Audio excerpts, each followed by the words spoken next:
We often think with, at least here in this country, with such wonderful proclamations as the Emancipation Declaration and our constitutional changes over the years that have granted us freedom, that slavery and human trafficking is done, when in fact it is a worldwide phenomenon.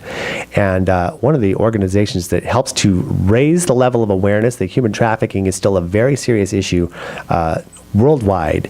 And also to talk about a rescue walk that they are having this weekend is Betsy Meenk from ZOE International. Good morning. Good morning, George. This is something, and again, it's not something that always comes to the forefront, because we kind of take our freedoms for granted, and we think that especially in a community such as Santa Clarita, we're relatively safe from somehow being, as might the term be, shanghaied or taken away from our loved ones in our home to be forced into either labor or even worse, some sort of a sexual work as happens. But let's talk a little bit about trafficking. As we were talking off the air, you say it's a growing problem.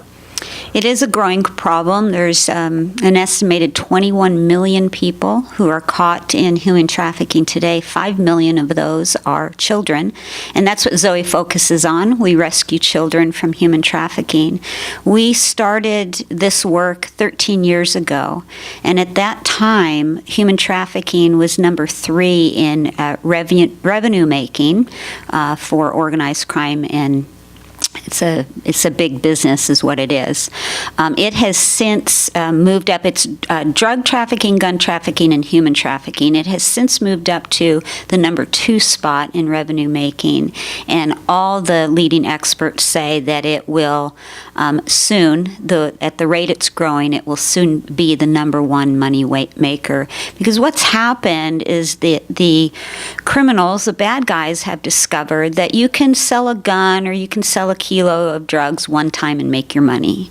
But you can sell a human being over and over and over again and continue to make money off of that one human being. So it's growing.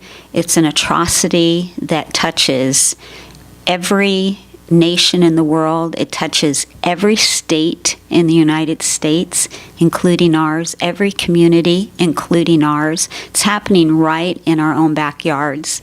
And we need to wake up to that. It's not on the other side of the world. Right, and we think about, okay, there's the moral aspects of gun trafficking, drug trafficking, and you have the aspect of the person who is providing it, and the person who's receiving it. But in this case, on both ends, it's not a matter of choice, especially for the person in between. And on both ends, the buying and the selling, that's such a moral degradation. That's something that has to be acknowledged. And I'm glad that you guys are actually here, especially localizing it and bringing it to light to everybody. That is, number 2 behind drug trafficking? Drugs. So in that, though, of course, fundraising is a necessary part of all this, and you've got an event coming up this Saturday. Can you tell me about it? Yes. This is our 4th annual rescue walk. And we do our walk for 2 reasons, predominantly to bring awareness. The more people that know about this atrocity, the more people that are engaged in the solution, the better. So bringing awareness. And number 2, of course, it takes money to raise the children that we rescue. And so it's also a fundraising event. Well, that's good. And it is located at Los Angeles Mission College, ending at El Cariso Park. Now, this is in Sylmar. Correct. To be exact, 13356 Eldridge Avenue. And you could learn all this information to find out more about it, find out how you can donate.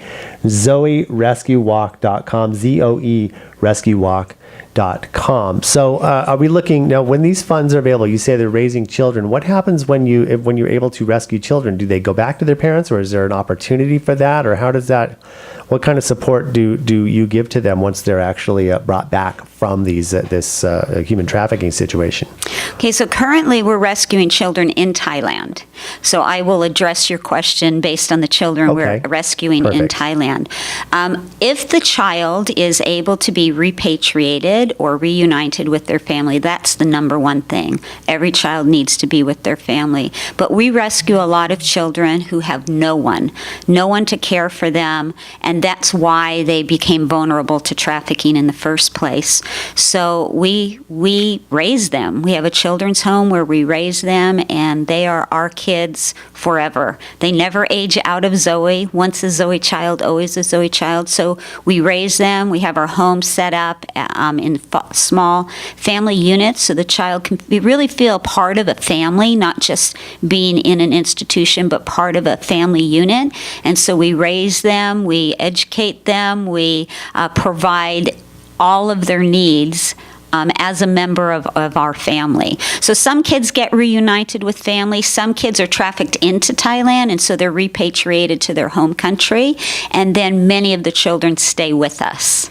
Outstanding. So again, this is a worldwide problem, but even still, it's a local issue as well. So if you'd like to help, again, the ZOE Rescue Walk this Saturday, starting at what time?